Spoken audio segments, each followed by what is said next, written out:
I perform the ghusl and go out, and I think, did I wash my belly button or not? Nasty things come to my mind, especially during prayers.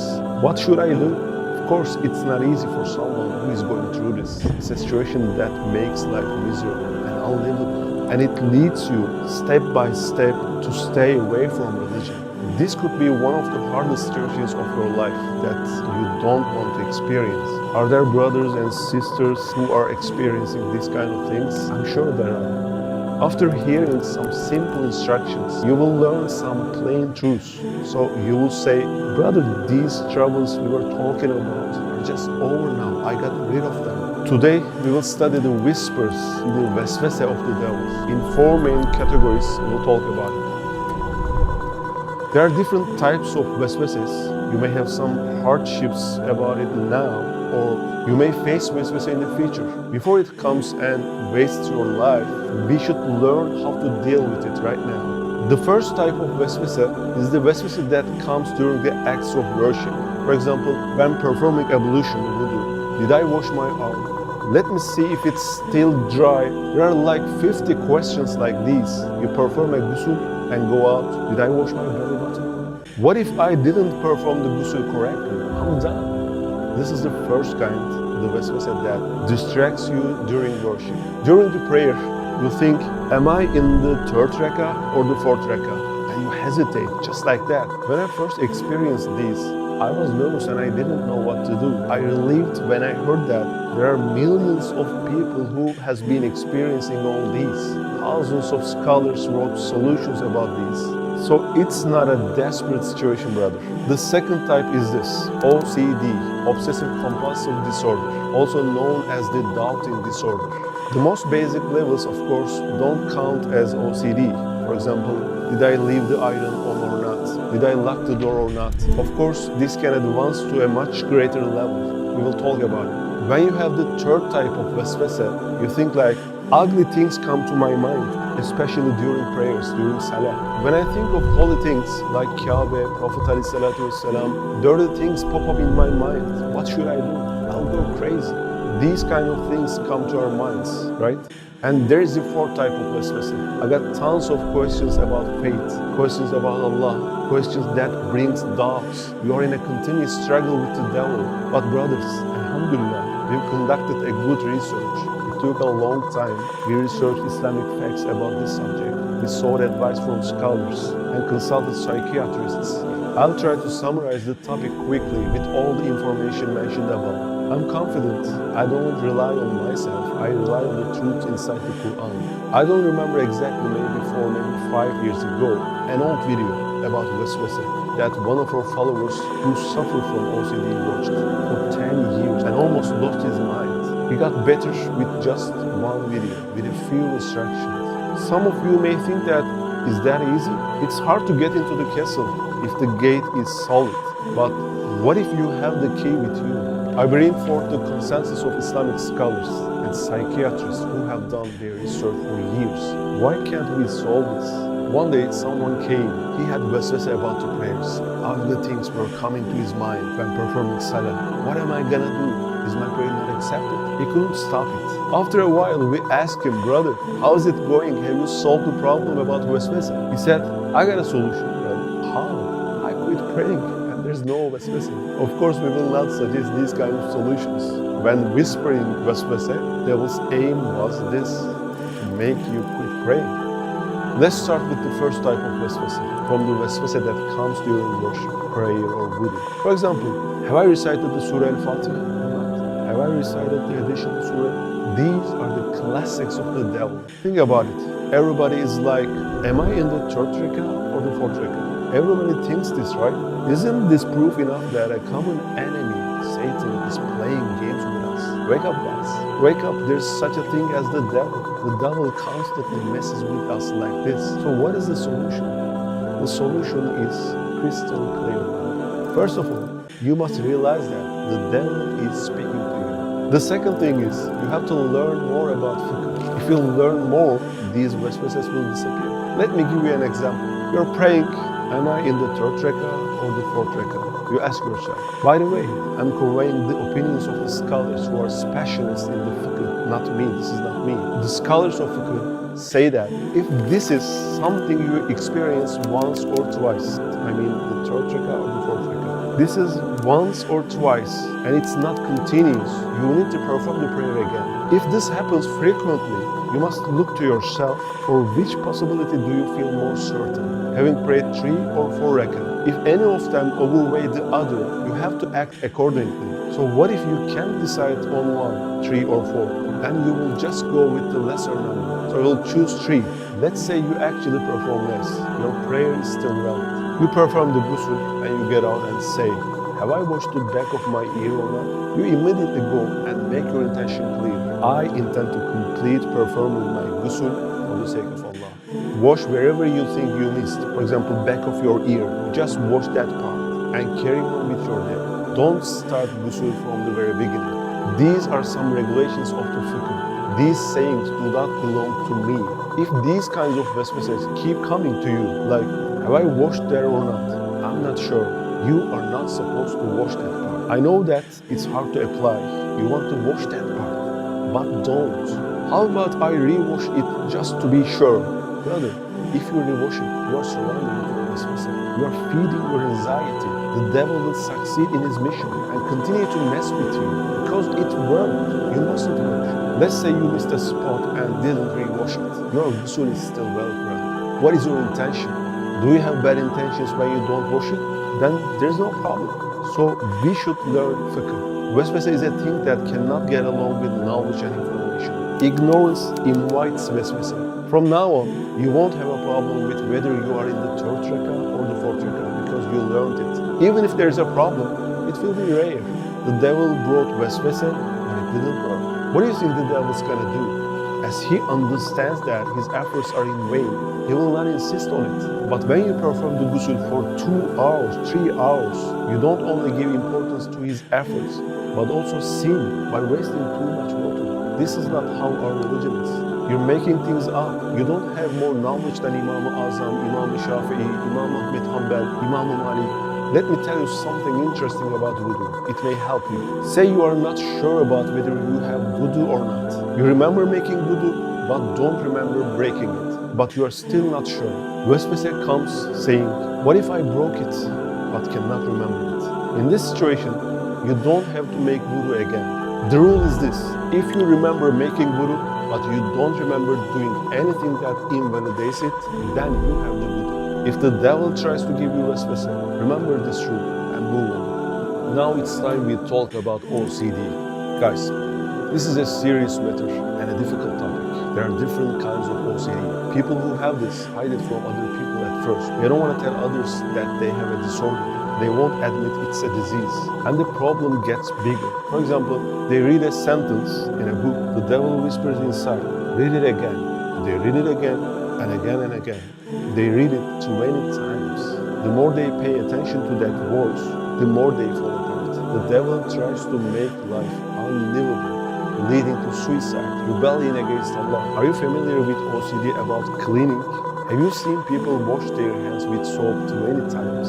First the faucet, and then the hands, and then the same thing over and over again. Their hands are clean, they don't wash their hands. They try to wash their anxiety away.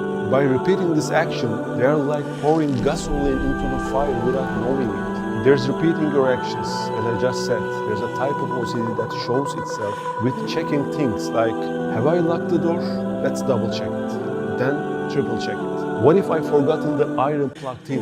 I'm going to check it. I don't feel comfortable. The more you care, the more you feel disturbed, brother. There's also the obsession with counting the passing cars. 1, 2, 3. Obsession with being organized, symmetry. In one of our videos, the strings of the hoodie of the speaker hang down and they are not even. You should check the comments. I can't watch it. You should make them even, etc. Everything must be symmetrical. Well, brother, if you care about that, if you say, let me fix it so that I can feel better, you are feeding the anxiety. You are feeding the fire with gasoline. What should you do? Leave it. There's no problem. Should I wash my hands again? My hands is dirty. Don't wash it. It's the same in the OCD and the same in other waswasahs. I know that it won't be easy not to rewash it. You are going to struggle with it, but you will get used to not washing it in a few days. You shouldn't listen to what the devil says. You will have to push yourself for a while. And inshallah, these troubles will be solved after some time. You know, there's a pain after surgeries, but that pain is a sign of healing. Those troubles you endure are a sign that the waswasah is weakening. You will see when you talk to the psychiatrists, they will prescribe you a lot of drugs. They prescribe it because of the sedative effects of the drugs. I'm not saying it's no use, but those drugs alone are not the cure. There's a thief in the house and the alarm is ringing. Your solution is to silence the alarm, but the thief continues to roam freely in the house, brother. The drugs only surpasses the symptoms. You numb yourself. The effects of the drugs pass, but the disease persists. So this is not an exact solution. This kind of teaching and knowledge is needed. So what is the treatment for OCD patients? Know that this is a waswasah. Remember that the devil is talking to you. These words are not yours. What is the proof that it's not yours? Because your heart is not pleased with that whispers. So it's not yours. The devil is talking right now, and I'm not gonna listen, I'm not gonna care. Sounds simple, right? I watched a video of a famous psychiatrist. He described this one sentence issue in a long-winded way. This is the summary. You're not gonna feed your anxiety. You're not gonna care because there's nothing you need to care about. Move on, brother. Say to the devil that I don't have time for these stupid things. Sometimes OCD patients come with some conspiracy theories. He tries to take precautions for situations like, what if this elevator falls, this ship sinks, this plane falls, or there's a gas explosion? I should better stay away. He gets scared. His heart starts to beat faster. He makes a big deal out of it. He starts to put restrictions on his own life. Even though the possibility he's talking about is not a possibility to fearful. It's just one possibility out of millions of possibilities. When you start making up these scenarios, the only thing you must do is leave it. Change the subject in your mind. Think about something else. If you can apply these and continue with your life, everything will be fine in time. There are countless of experiences like this. Apart from this, know that everything is under Allah's control. Do you know when the devil's power and control on us increases? It increases when we sin. In Surah Al-Shura, verse 221 to 223, Allah commands, shall I inform you upon whom the devil descends? They descend upon every sinful lie. They pass on what is wrong, and most of them are liars. So commit fewer sins, or better, stop committing them. Start repenting so that the hole the devil opens may shrink or close, and his power over you lessens. The third and fourth types of waswasah. Guys, we're about to do something very interesting. I'm going to show you a method. Ugly things come to my mind while praying. I have some friends who lived a simple life in the past.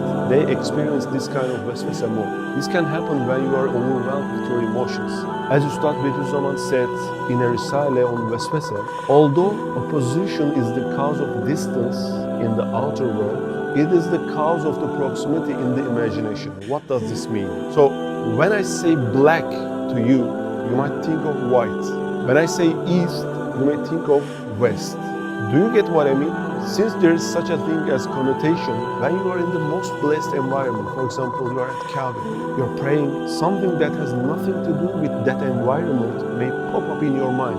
This is quite normal in the realm of imagination. We are going to test something, guys. We will be quiet for 10 seconds, and I just want you to not to think anything. You are not going to think anything for 10 seconds. Okay, 3, 2, 1, go.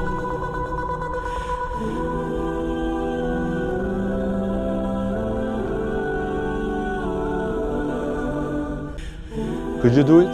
Do you want to know what the best among us did?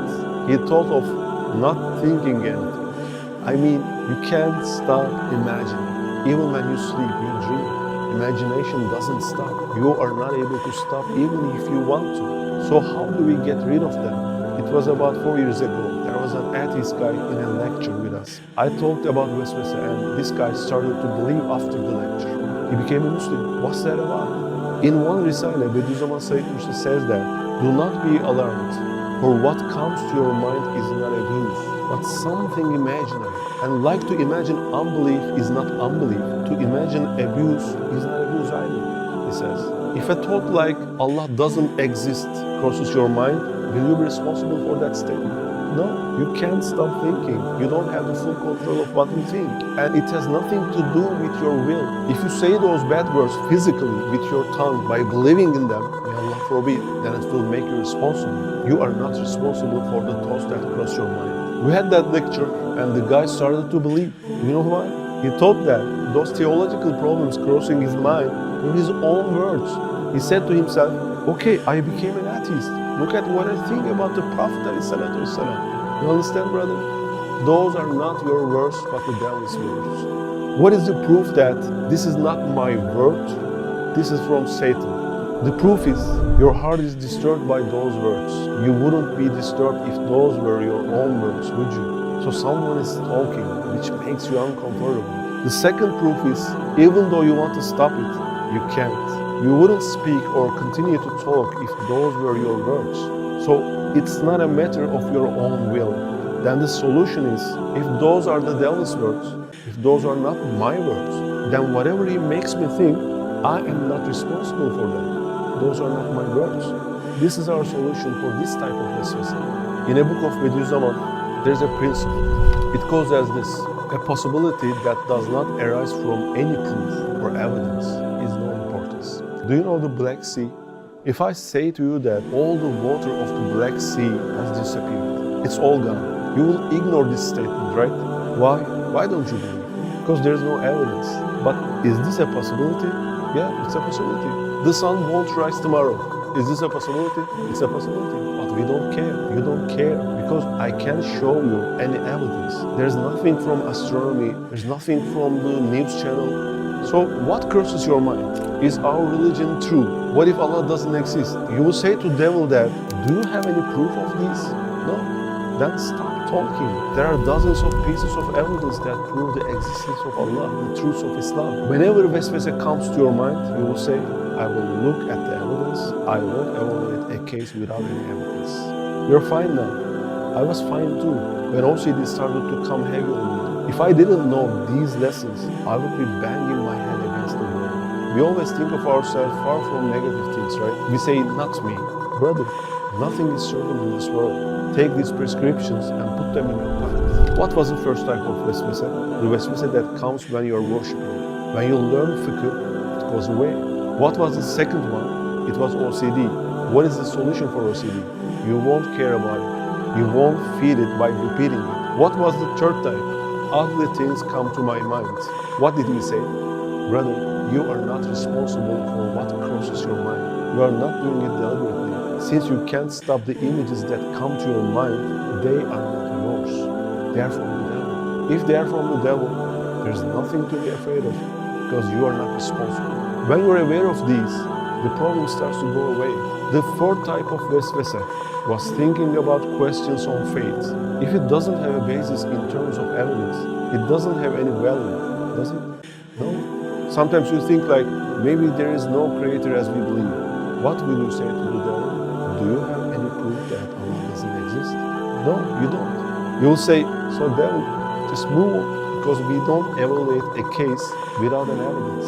So we walk through the fourth one. There's a beautiful hadith in Sahih al-Muslim narrated by Ibn Mas'ud. Companions of the Prophet said to our Prophet, O Messenger of Allah, some of us hear such voices in our heads. We would rather be burned or dropped from the sky than say those words out loud intentionally.